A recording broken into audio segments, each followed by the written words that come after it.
9번째 행사를 맡는 한국 슈퍼컴퓨팅 컨퍼런스 KSC2022의 사회를 맡은 숭실대학교 최재영 교수입니다.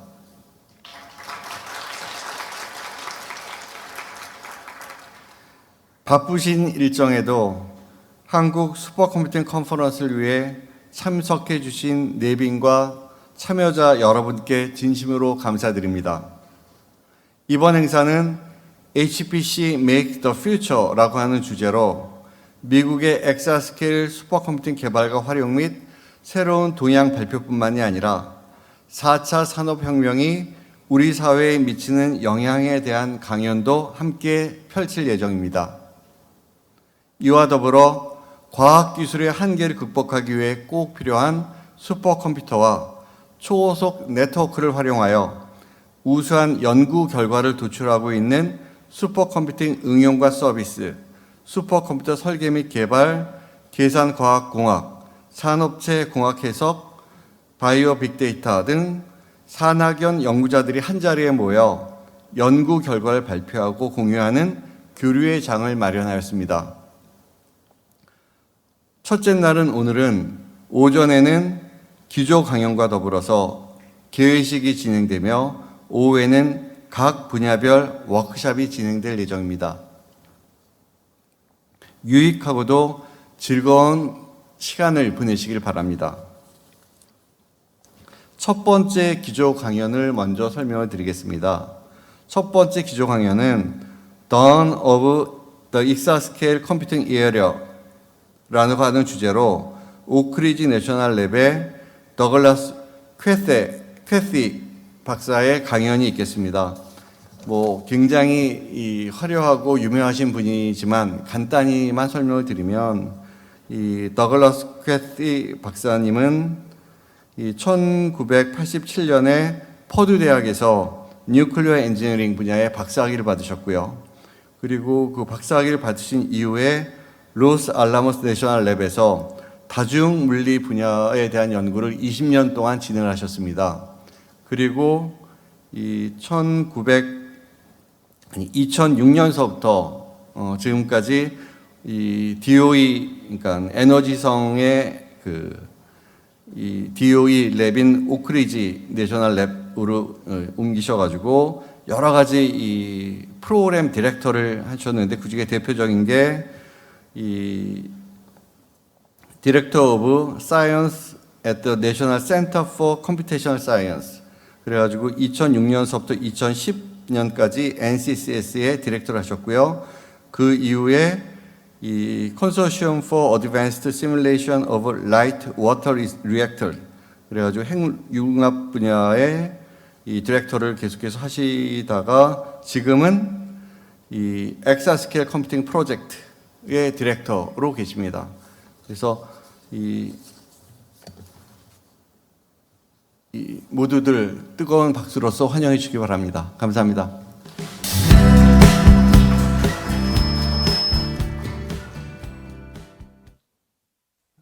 Greetings, everyone. Greetings, everyone, from Knoxville, Tennessee. I'm actually at Oak Ridge National Lab in my office. First, I'll pause, and maybe someone can let me know. Can you hear me okay and see me okay?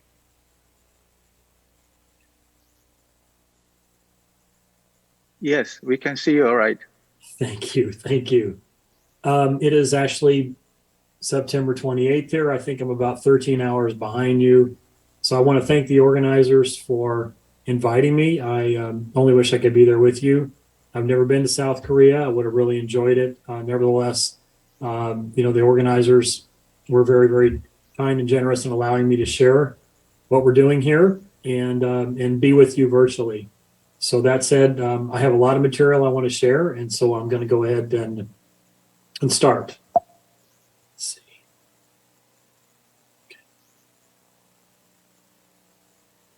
Okay. So first of all, I'm going to talk about a recent activity in the U.S. Department of Energy, the DOE as we call it, known as the Exascale Computing Initiative. And this began, really we've been talking about it here in the States since probably all over the world since, probably 07, 08. but it started in earnest here in the States in 2016 in something known as ECI, the Exascale Computing Initiative. The initiative consists of three parts: procurement of the first three first mover exascale systems, which I'll mention, selected Department of Energy Program Office application development investments, and the Exascale Computing Project, which I'll spend the majority of my time today. I've had the privilege to lead this project over the past 5 years or so. So in the United States and the Department of Energy, there's been a strong push the last 6 or 7 years in particular, and I'll speak kind of about what our current status, where we've been, and where we're headed. So what you see here is the Department of Energy HPC roadmap in terms of the major systems the DOE and the DOE labs have deployed since over the past decade. There are 17 Department of Energy national labs here in the States. So every Department of Energy national lab really deploys compute systems. It's part of our lifeblood in terms of doing science and engineering. But in particular, 6 DOE national labs have been really at the forefront with regard to deployment of HPC systems. And you see them listed here in bold. And apologies for the acronyms, but we have Los Alamos, Livermore, and Sandia National Labs, and then Oak Ridge, Lawrence Berkeley, and Argonne National Labs. And you see kind of some of the major systems deployed over the last decade.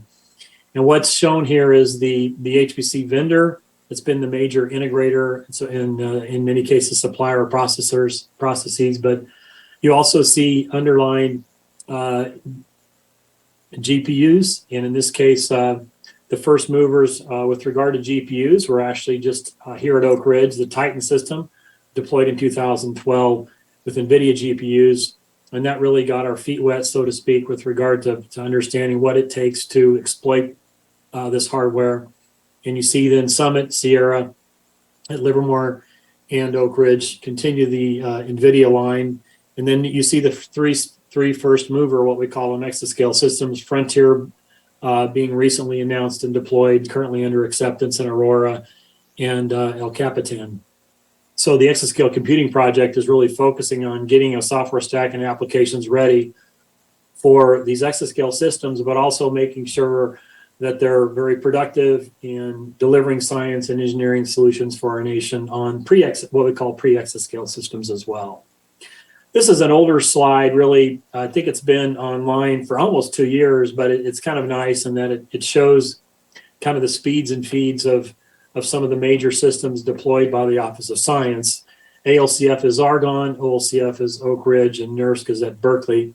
And there you see kind of the speeds and feeds for, of course, now is really 2 years later, but I think this is it's a useful slide to reference in terms of looking at the specs of the various systems. I'm going to focus here mostly on Frontier and kind of take you through the journey here at Oak Ridge that we've had to this exciting time, really, in our history of deploying the Frontier system. As you're probably well aware, we were recently announced that Frontier at the ISC in June hit the exascale barrier with 1.1 exaflops of sustained performance with the HPL high performance LINPACK benchmark. It was actually something we hit in late May.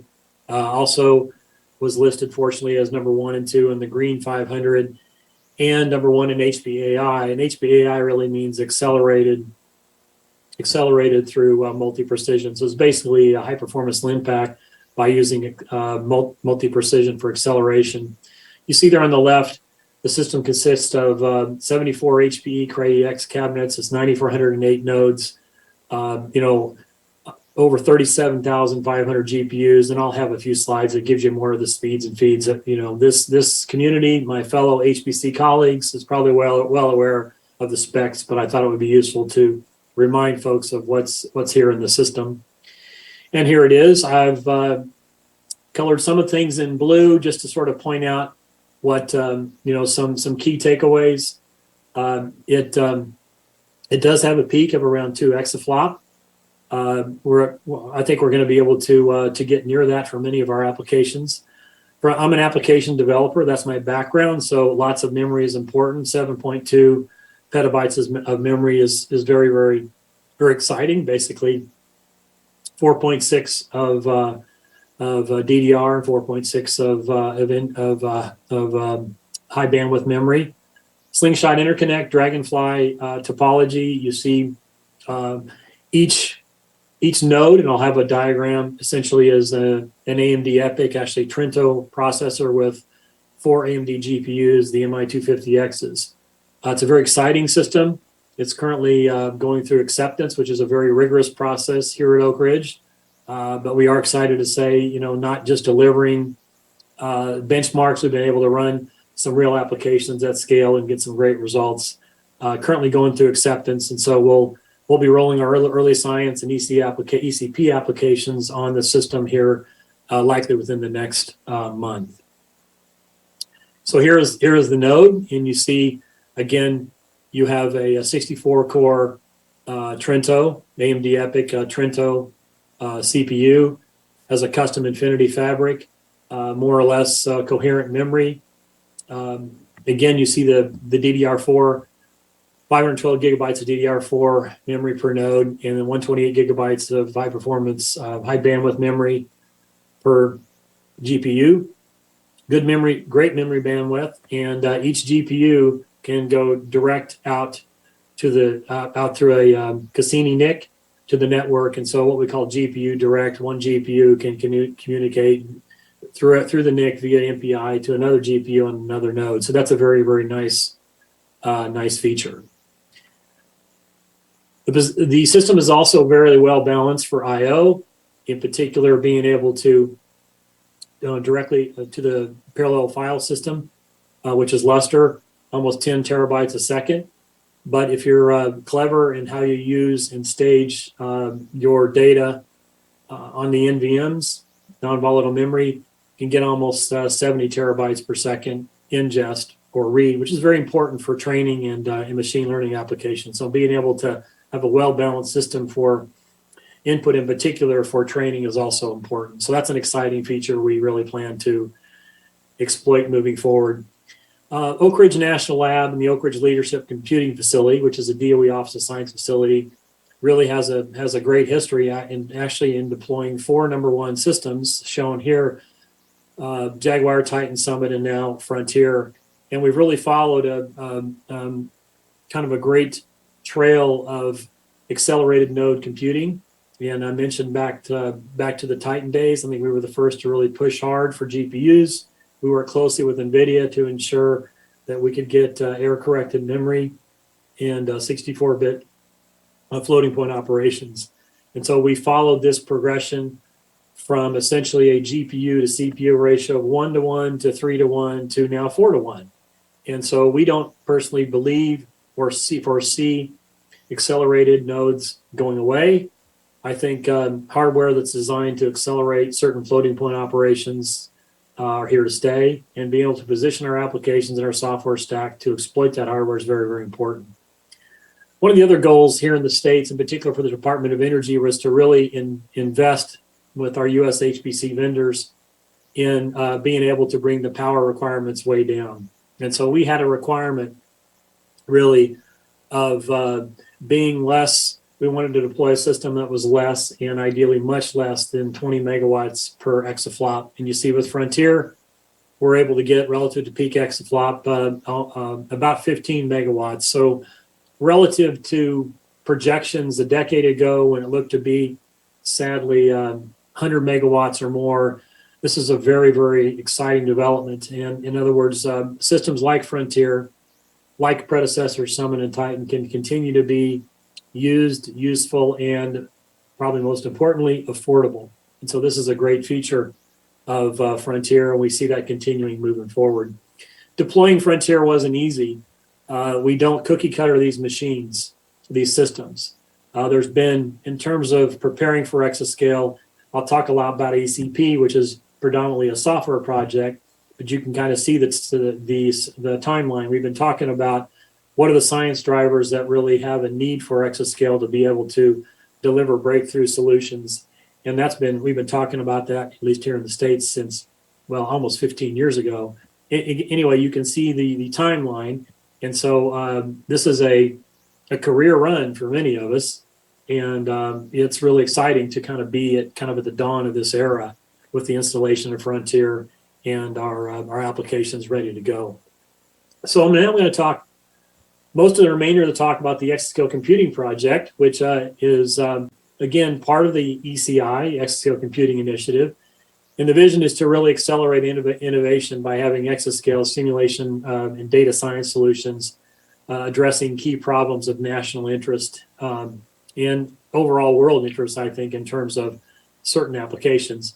And our mission all along the way has been to build applications, build the software stack, release early and often, get it into the hands of our scientists and users on pre-exascale systems.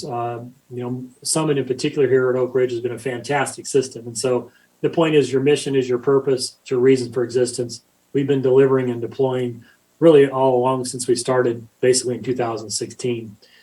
So again, our mission in ECP, deliver exascale ready apps, make sure that we have a vertically integrated software stack that supports those applications and really runs well on the hardware at hand and coming. And then we have invested with our US HPC vendors in making sure that the node the node designs and system designs really did address key challenges for exascale, resilience, parallelism, memory, and power. And again, deliver these innovations. And I think we're really excited because we're really it's crunch time in terms of being able to show our sponsors and the community what we can do.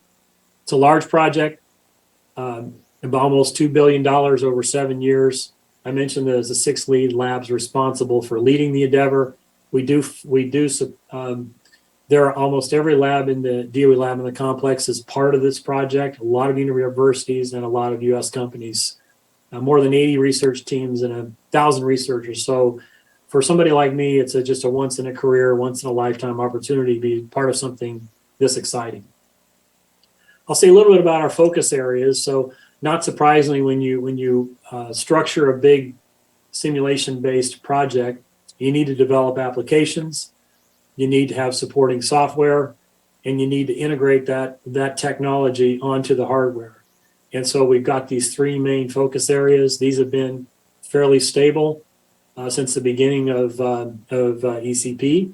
I'll talk mostly about applications, some about software technology, but I will say in terms of hardware integration, we've been aggressively developing and deploying CI/CD, continuous integration and continuous deployment onto the systems to make sure that our applications and our software stack are really production hardened and ready for a very wide user base. So, going back to Titan and then Summit and then Frontier here at Oak Ridge, it's interesting to really kind of look at the comparisons between, what the nodes look like, what the memory look like, the interconnect topology, power requirements. And for ECP, starting in 2016, we benchmarked all of our capabilities on the Titan system.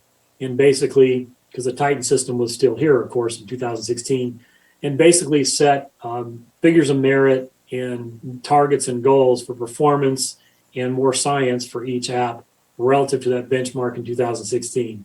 So in a sense, not in a sense, in reality, ECP is a very formal project with a capital P, where each application team is signed up for what I call skin in the game, namely very quantitative metrics that they need to meet. And so very clear goals, very measurable goals, and that's really galvanized the teams and I think focused their efforts. So again, we benchmarked on Titan. Summit's been a great system. It's still here. It's been just a fantastic system. It's been the system on which most of our teams, all of our teams have done a lot of the development work in terms of making sure that the software redesigns, refactors, algorithm designs were really tuned for GPUs. And in many cases, major overhauls of the software were required, in some cases, minor tweaks. But what we're finding in getting onto the Frontier hardware and our applications in software stack are on a few hundred nodes of Frontier already, that conceptualizing being able to exploit GPUs on Nvidia GPUs really carries over quite well to other types of GPUs.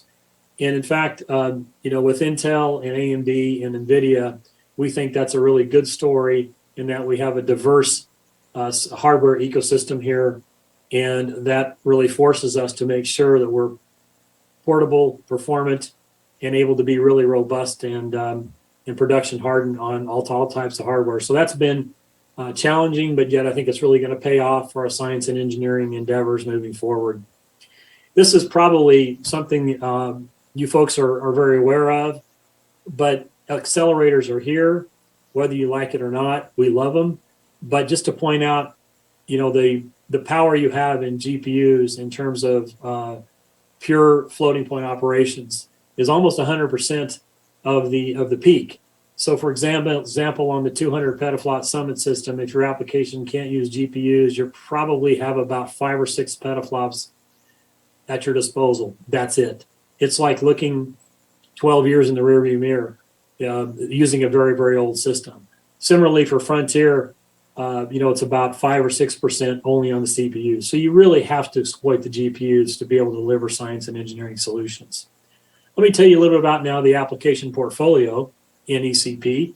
And these were carefully selected with our Department of Energy sponsors in these 6 pillars of national security, energy security, economic security, scientific discovery, Earth system modeling, and healthcare.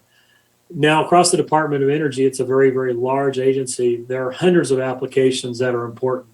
So these were carefully selected as first movers, but applications that were targeting problems of strategic importance and interest to our sponsors, problems whose solutions were amenable to modeling and simulation or data science, and problems whose solutions really were not able to be tackled at petascale. So they're explicitly laid out for exascale drivers.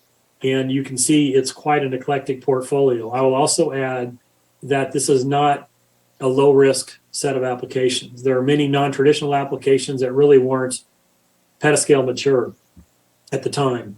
And so we very meticulously chose applications of strategic importance. We did not choose the applications that would be the easiest, per se, to get ready for exascale.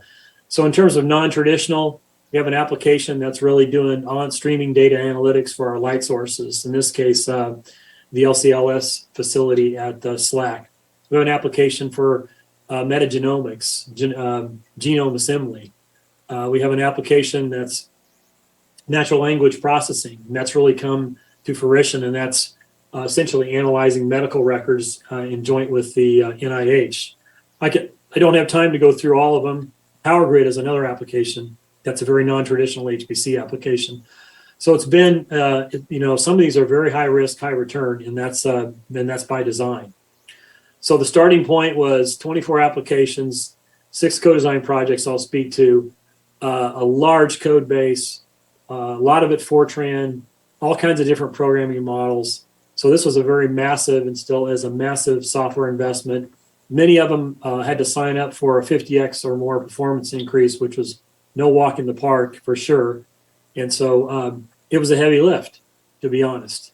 But we're real excited because things look very good at this point. Now, I'll leave these slides behind, but I thought I would also kind of give you an example of the domains that we're covering. And what we call a challenge problem, a base challenge problem, is this is the capability they have to unambiguously demonstrate on the exascale system. And each one has its own set of risks and challenges. Some are new algorithms have to be designed. Others are new physics models have to be developed and implemented, or enhanced physics models. Others are really just strictly software re-architecture. So it's a very interesting mix of challenges. And we're really covering the base with regard to domains here, from chemistry to material science to nuclear physics, high energy physics, fusion, fission, etc. So the KPP1 application, the blue and green, really means the green applications had to sign up for 50x performance improvement relative to 2016, as well as a challenge problem. The blue applications did not have to sign up for a quantitative performance improvement because they were not petascale mature, but did have to sign up for really tough challenge problems. So think capability plus performance for the green and capability for the blue. And so, this is a high-level list and an eye chart for the challenge problems and the computational hurdles that they had to overcome and in many cases have overcome.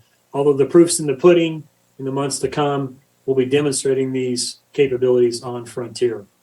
So assuming that, I'm really emotionally attached to the outcome here, but assuming the applications are successful, can exploit Exascale, can execute multi-year science campaigns on systems like Frontier and Aurora and El Capitan, this is the possibility of the potential outcomes and impact. So it's a laundry list again, but it's very, very exciting. And I'd fully expect to see some major breakthroughs roll off, be a result of these applications. So the applications, I think, will also inform stakeholders here in the States with regard to being able to make informed decisions about policies, et cetera. But you can see the possibilities here are pretty impressive. I do have a reference to a philosophical transactions paper that gets into a lot of these details at the end of the talk. Let me give you a few examples. This one is led here at Oak Ridge, and each application team is about five to 10 staff, sometimes more, sometimes less, led by a domain scientist, typically at a Department of Energy lab. And the teams themselves consist of many institutions. So in this case, first principle simulation of additive manufacturing, think 3D printing. So you see the partners listed up there. So 3 national labs and another federal agency, the National Institute of Standards and Technologies. So basically being able to model the melting process with the laser and E-beam, the resolidification, the melt pool flowing. So you have the melt pool, the surface tension, free surface, solidification, thermomechanics, residual stress, quite complicated. I don't think a lot of people realize that high spec printing of metal alloys for, say, defense or aerospace is really not well understood. A lot of the additive manufacturing processes in this arena don't meet spec. So it really is poorly understood in terms of mapping the process parameters to microstructure. That's what this simulation capability is after. And in particular, being able to simulate at the fidelity of microstructure, being able to predict the microstructure of a printed part, but also even tailor the printing process to get the microstructure that you'd like to have. This is an example of a complicated application where it's just not one code. It's multiple codes that are coupled together. And so when you think about an application in our portfolio, it's typically 2 or more distinct codes that are on the parallel system, sort of interoperating and communicating and coupling together. And so this is a great example, one of the more challenging projects, that we've been supporting in the project. So if we look at the applications that have been on the hook, so to speak, to deliver 50x performance, you can see the progression from 19 to 20 and 21 just on Summit. And here, the FOM is a figure of merit, and it's the ratio of the baseline simulation to present. And it's important to point out that what we're measuring here is the science work rate. It's not getting faster times to solution. It's the rate of doing science. So it's really a rate that we're increasing, not time. And so what in the denominator is science, and each app has a different measure, but to increase that rate, you increase both the science capability as well as the rate. So almost every app has really increased the numerator and the denominator. As you can see, we far surpassed 50 even on Summit, which was quite a surprise. It doesn't. I don't want you to think that we're sandbagging, so to speak, and we're done. These simulations were smaller. They were on Summit. They weren't on Frontier. So larger simulations, more science will be executed. And so the proof's in the pudding on Frontier, but we're highly optimistic about where we're going to go. Some applications far surpassed expectations, kind of 1,000-fold speed up, which is incredible because when you go from Titan to Summit, you're talking about a 10x. And, so it is clear, and I'm a believer in that algorithms and software done well, done correctly, can far outstrip the pace of the hardware. So again, this isn't just a porting exercise. To get onto the GPUs, there are certain things you have to do to just port and kind of get the right answer. But you have to flatten your kernels, maybe look at relooping reordering of loops, coalescing memory. You need to adapt your numerics. You need to reduce synchronization, often exploit the reduced precision, avoid communication. You have a lot of power locally, do as much as you can locally.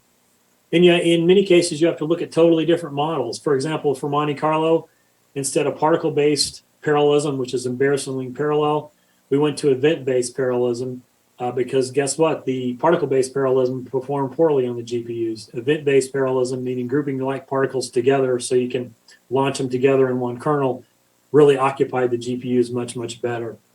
One of the real success stories is in ECP is recognizing that every application uses kind of a surprisingly small set of motifs, which I'm calling a common pattern of communication and computation. And so Phil Colella put this together many years ago, and I really like it because it really captures a lot of the traditional mod sim calculations, the kinds of motifs that they use. So what we said at the beginning of ECP was we can hit multiple applications if we focus on these motifs.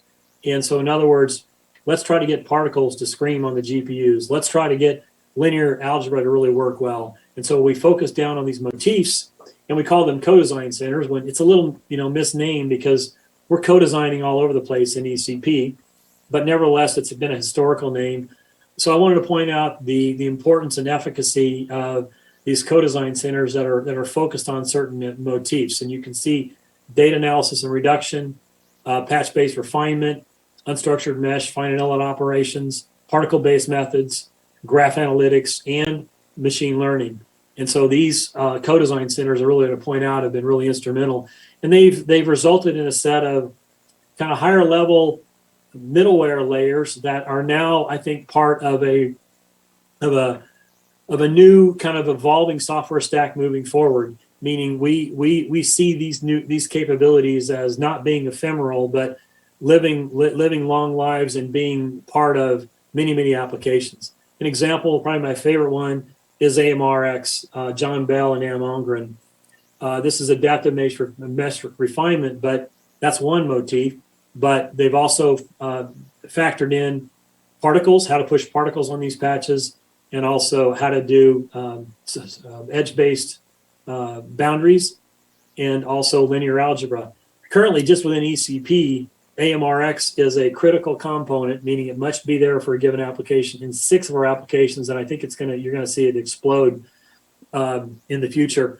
And basically, with these motifs underneath the cover, so to speak, they've implemented their models and algorithms on all the different types of hardware. So it's to a certain extent, the sort of ugliness or complexity of the hardware is hidden from the application. The application can rely on this new stack, so to speak, and really focus on the science and the physics, and let AMRX kind of do the work.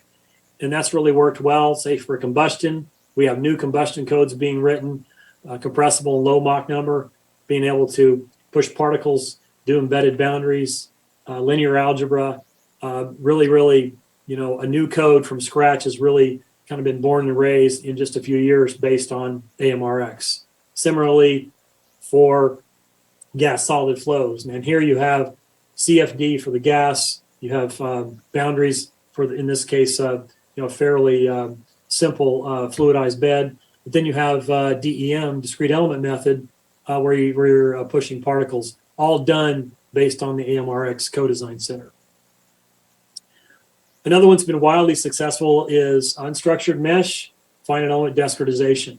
The Center for efficient exascale discretization.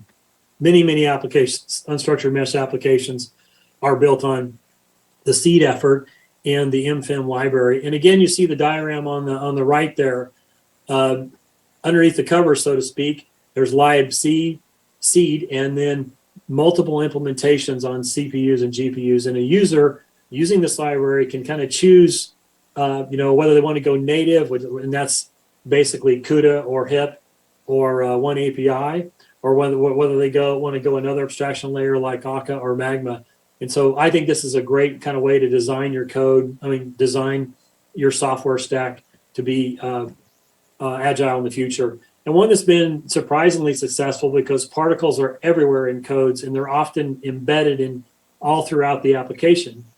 And it's really hard to disentangle the particle part, pushing particles, mapping particles to mesh to particles, etc. But we've been able to do that in the Kothe effort, the Center of Particle Applications. And not surprisingly, if you're going to have a name like Kothe, you're going to have to call your library Cabana if you're a Barry Manilow fan. So the Cabana library actually pushes particles for you, maps particles to mesh to particles, and you can see underneath it, it's got other capabilities. But again, a common theme is when we get down to the bare metal, we might have HIP or SYCL or CUDA or OpenMP. So multiple ways to get down onto the GPU. And so a theme here is we're not mandating or choosing one particular programming model. We really want to try to be agile with these abstraction layers.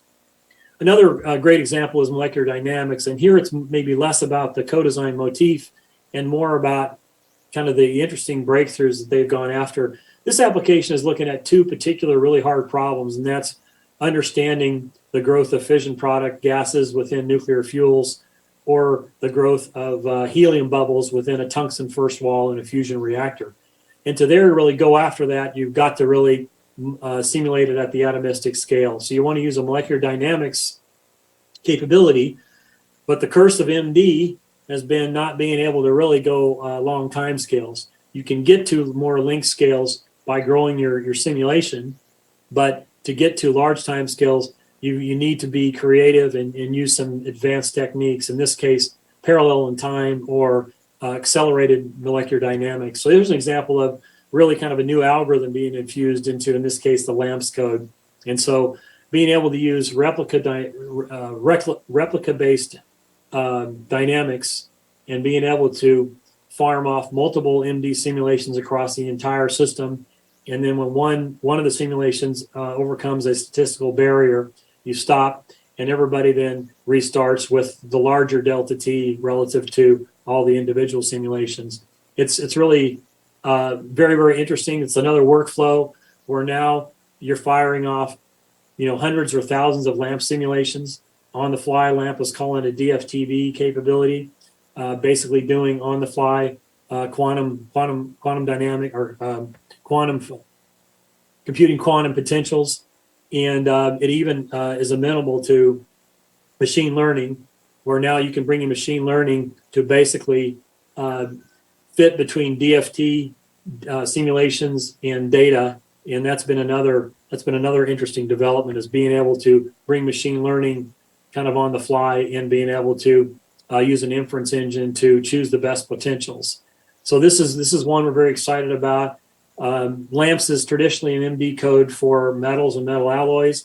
We've found that in the area of, if, for example, some COVID research we executed, we could put soft matter or biology MD codes like AMBER, NAMB, and GROMACS and be able to use the same sort of workflow. In this case, the code base is called parslice, and so being able to use the same parslice workflow to fire off other types of MD codes has been very, very reassuring.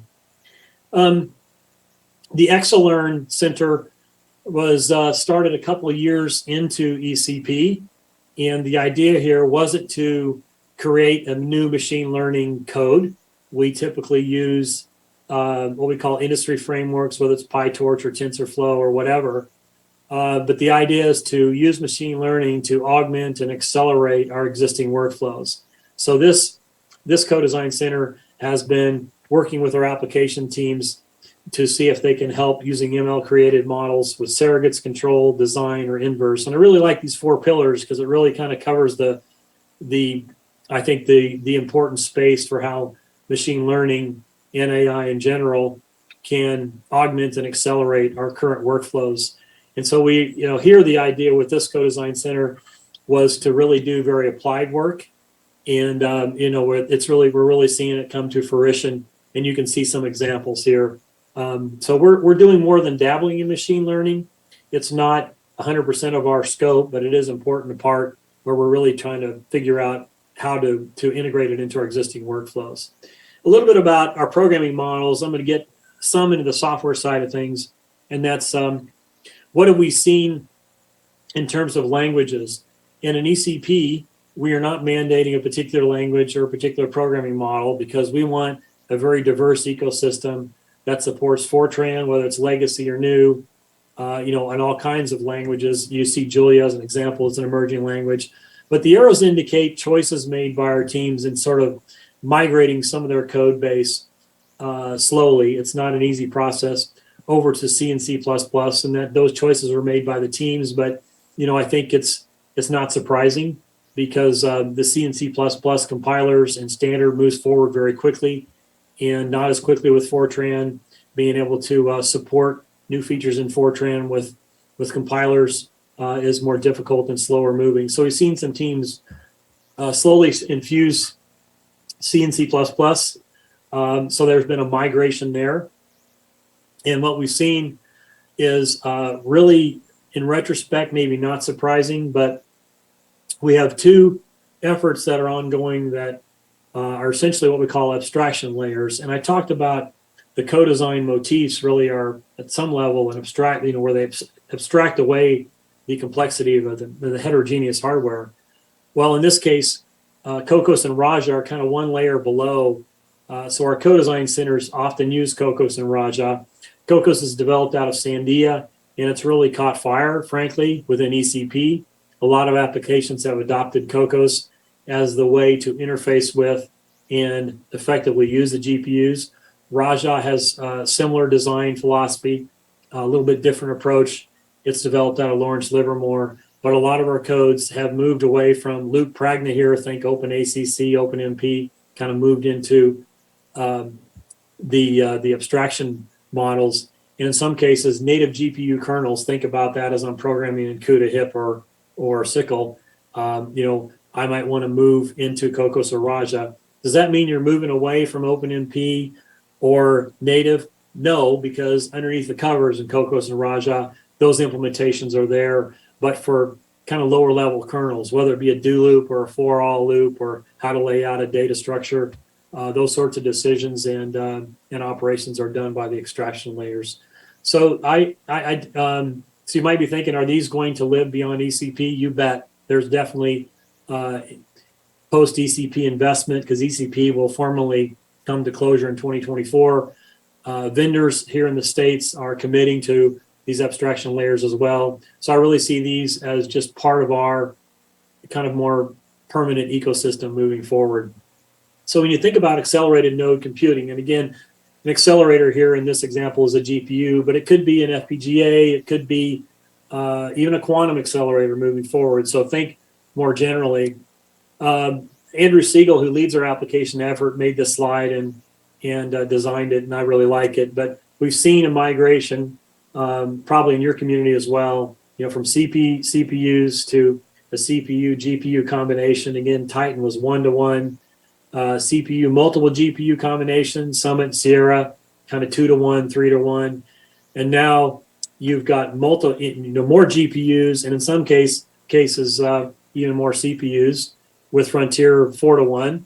But what we're seeing with the memory bandwidth and more memory on the GPUs, our codes are doing less kind of moving back and forth between host and device. They're really moving down into the GPU and just staying there. Okay, the CPU is doing less of the heavy lifting, maybe orchestration, etc.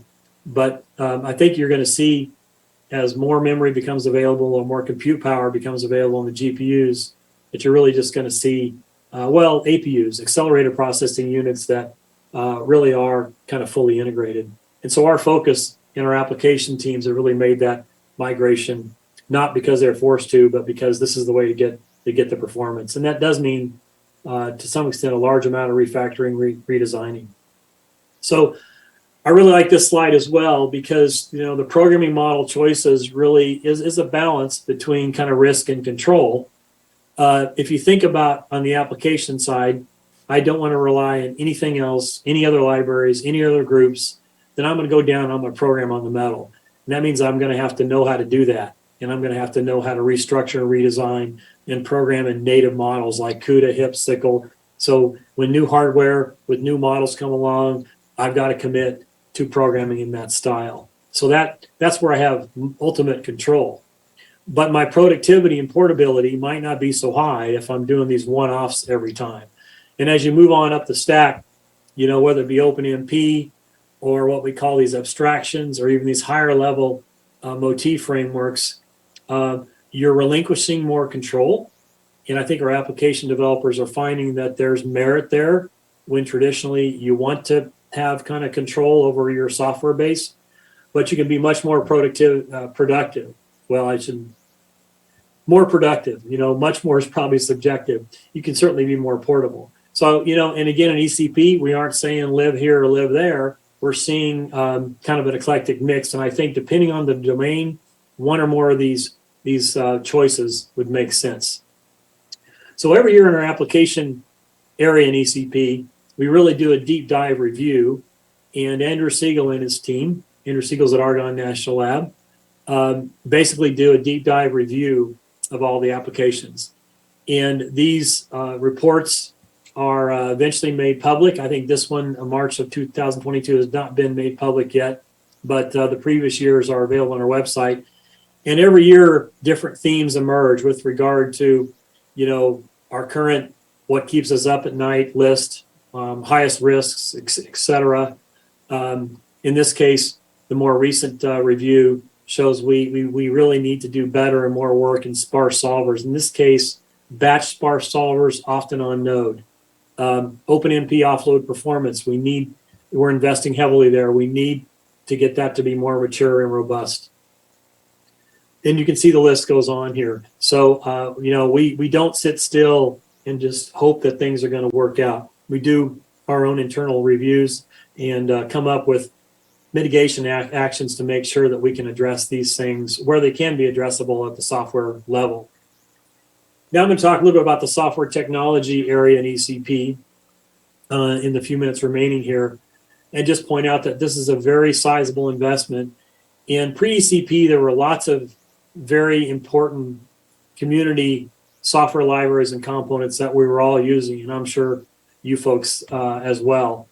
So I'm not claiming that the software technology area in ECP has created a lot of new capabilities. For the most part, we've created some new capabilities, but in all cases, we've evolved current capabilities forward. And you can see kind of how the breadth and the depth of the investment we're making in terms of programming models and runtimes, dev tools, development tools, math libraries is probably our most mature area, math libraries. Data and Viz, software ecosystem, which I'm really going to focus on. And then the NNSA laboratory has kind of their own unique software stack. In many cases, there's overlaps. But, you know, this is a very important area, and it's led to some exciting developments. It's led by Mike Carew at Sandia National Lab and Lois Kerr from McGinnis at Argonne. And it's really been more than a pleasant surprise to see the development. One of the key outcomes that we're confident not only can but will live long beyond ECP is the Extreme Scale Scientific Software Stack, or E4S.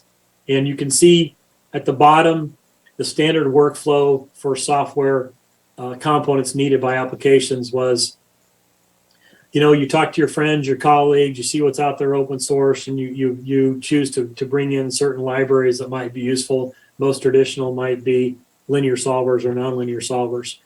What we've done in ECP is taken components with similar functionality, take math libraries, and package them together so that they're interoperable and available in one SDK, software development kit. And then it evolved into realizing that there are a half dozen or so software development kits that span our effort. And so let's bring those together into what we call E4S. And so the delivery and deployment mechanism is multiple levels here. It doesn't mean you can't go grab one component, but you can also grab all of them.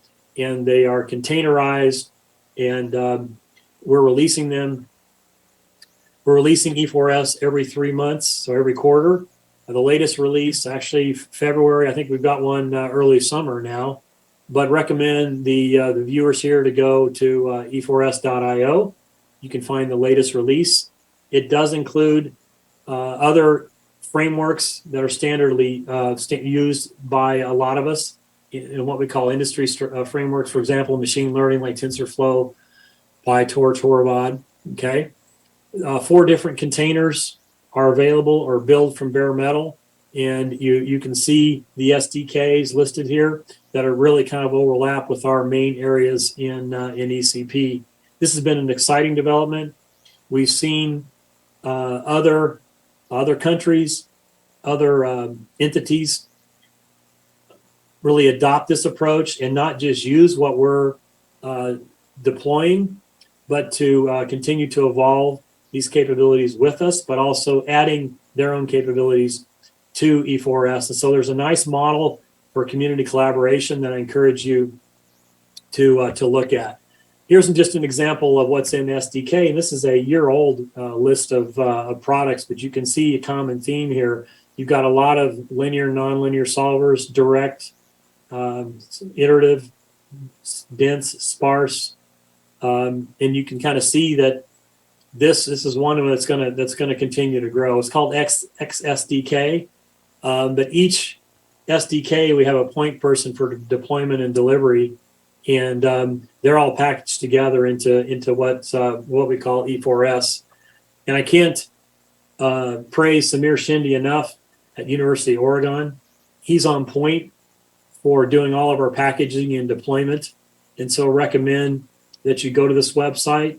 You'll be able to contact him. There's a lot of tutorials there. There's a lot of information. That's okay. I see here. I forgot the May 2022 release. We'll have over 100 different products. One key kind of real game changer in terms of packaging and deployment has been SPAC, the SPAC packaging system built by Todd Gamlin at Livermore. It's been a game changer in our ability to build things. So encourage the folks here to take a look. All of our apps rely critically on not one, but in many cases, dozens of the products inside this E4S. So again, just kind of pointing out what it is not and what it is. Let me point out what it is. It's an extensible open software ecosystem. The framework is collaborative open source product integration. We think that's really going to move the community forward. There's a full collection of compatible software capabilities. In other words, the linear solvers can all interoperate. That was not easy to do. They're often developed, independently and in a vacuum. It really is a vehicle for delivering kind of highly reusable software. So we're real excited about it. And I'd be remiss if I didn't point out this is a key investment in a key product moving forward. So again, it's a sustainable, reusable software ecosystem. Encourage folks to go take a look. We'd really like to get your feedback. And Mike Carew and his folks also do a deep dive review of the software technologies, and they have something called the Capability Assessment Report, released every year. This version is out there. Encourage you to go look. It's a deep dive summary into every product, and so that's a great way to get a better sense of what we're currently doing. So in conclusion, I'm going to state the obvious, at least to me. This is a little bit wordy, but we're ECP is deploying a new.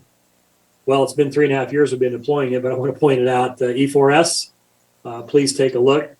We're really all about accelerated node computing, which is designing, implementing, delivering, and deploying advanced agile software that exploits this hardware. We do view accelerator in a broad sense, not just GPUs. We think accelerated node computing is here to stay. Today, GPUs, tomorrow, better GPUs, maybe FPGAs, other ASICs, the future quantum, potentially.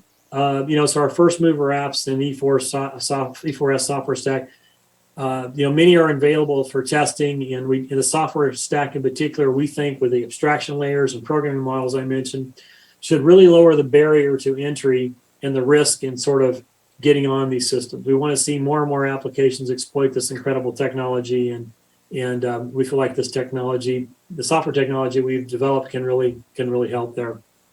So, we have lots of things we want to share. That's why I'm excited to give this talk.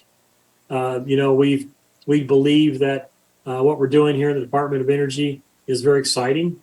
In terms of kind of what we're delivering, we celebrate these milestones going from giga to tera to peta to exa, we think we've kind of faced and surmounted this sort of tipping point of exascale. And we do believe in the weeks and months to come that we're going to be rolling some great results off of Frontier, and really going to be excited to maybe come back and share those results. But in any case, thank you for your time and attention. I actually took almost an hour. I apologize, and for allowing me to do this virtually for the organizers.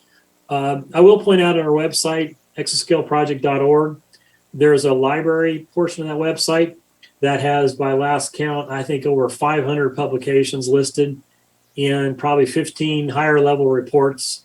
There's a couple of higher level publications here about applications and ECI in general, if you're interested. But that said, I will unshare my slides, and happy to take any questions or comments. And thank you again for your time and attention. Okay. Thank you, Doug, for your great presentation. My pleasure. Okay.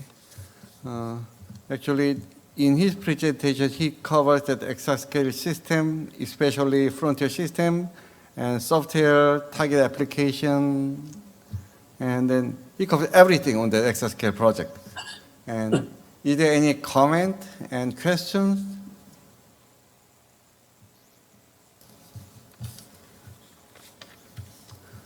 Okay, I just have the one question, just a brief question. What is the most important benefit by developing Exascale system and application, and by investing large budget to the Exascale system? It's a great question. And I think, I have opinions, but I think time will tell what the return is. These applications are ready to go through science campaigns, and the proof will be in the pudding, so to speak, with regard to the solutions they generate. But what I was saying now in terms of the return is we've brought together communities that in many cases didn't know of each other, in some cases knew of each other, but didn't work together. And we've created this very interdependent codependency where software technologists work closely with applications. And I think it's the integration of the community together, working together, that's been the most incredible thing to watch. And I think that's brought the community together, realize that nobody can roll their own, so to speak. We need each other. We need to rely on each other. And so I think realizing that it's a contact sport, it's a team sport. And that's been probably the most incredible thing to see. And I think the return, we've developed relationships among ourselves that'll be here for our careers and lifetimes. Okay, thank you again. Okay, let's appreciate him. Okay.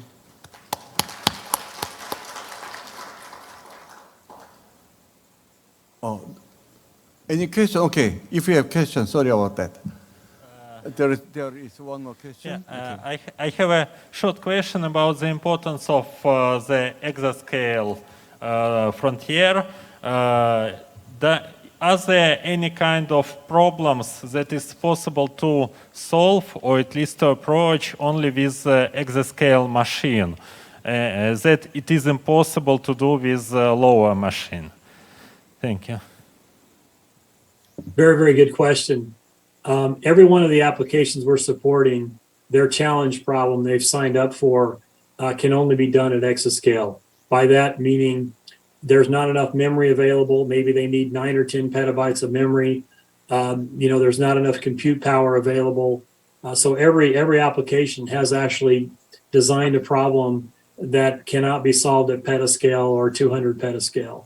So I'd encourage you to read maybe some of our reports where those problems are laid out. Now, obviously, we need to do surrogate or smaller versions of those problems on system like Summit to make sure we're headed in the right direction. So the results I showed weren't for their real exascale challenge problems. They were for what I would call maybe their pre-exascale challenge problems. But, as an example, wind turbines, we want to simulate not one wind turbine, but a whole wind farm, okay? Maybe 50 wind turbines. That's an example of something that cannot be solved effectively without exascale or even greater. Another example is climate. If you want to get to 1 kilometer resolution of the atmosphere throughout the entire world, you're going to need, you probably need much more than exascale. So every one of our applications has signed up for a problem that is not really feasible without a system like Frontier. Okay. Any more questions? Okay.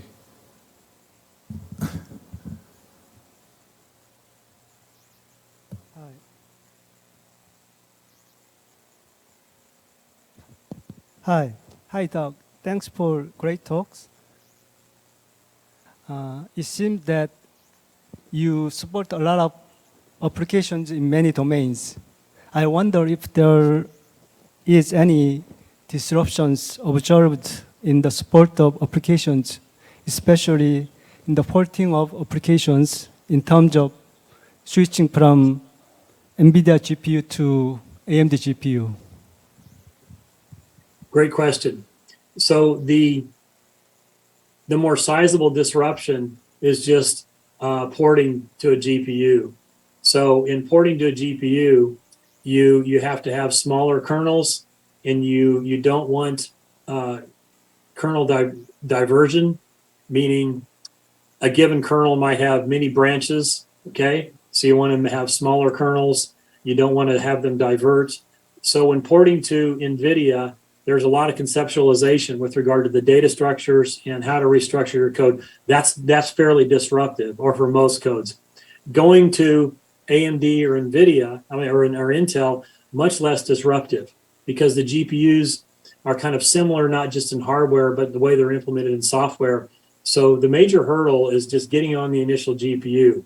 As an example, if a code is built in CUDA for Nvidia, we often found porting to AMD and getting the right answer was a day or two. But being able to get it to perform well was weeks or months. In other words, understanding the nuances of AMD versus Intel versus Nvidia did take longer to get the performance. And this is where we hope that the abstraction layers I talked about will lower that barrier in terms of porting and performance. I really view portable performance as a journey, not a destination. It's not easy. With time limit, this is the end of Doug's talk. Okay, let's applaud that his great presentation today. Okay, thank you, Doug. Thank you, and best of luck in having a great conference. I sure wish I could be there. I'm honored to be able to be with you virtually and give this talk. Thanks again. Okay, thank you again. Hope to see you sometime soon, face to face. Okay, thank you.